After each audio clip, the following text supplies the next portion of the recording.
আসসালামু আলাইকুম রহমতুল্লাহি বারকাতুহ। আশা করি সকলে ভালো আছেন।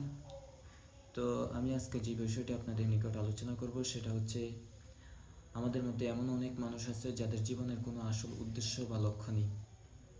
যদি আমি আপনাকে জিজ্ঞাসা করি আপনার নাম কি, তখন আপনি কোনো চিন্তা করা ছাড়াই স্পষ্টভাবে আপনার নাম বলে দিতে পারবেন। যদি আমি আপনাকে জিজ্ঞাসা করি আপনার বাবার নাম কি, কোনো চিন্তা করা ছাড়াই স্পষ্টভাবে আপনি বলে দিতে পারবেন। যদি আমি জিজ্ঞাসা করি আপনি কোন ক্লাসে পড়েন, কোনো চিন্তা করা ছাড়াই আপনি আপনার ক্লাসের নাম বলে দিতে পারবেন।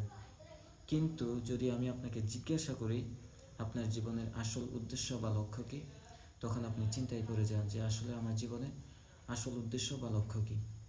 আমাদের মধ্যে এমন অনেক অসংখ্য মানুষ আছে যারা তাদের আসল উদ্দেশ্য বা লক্ষ্য সম্পর্কে জানে না।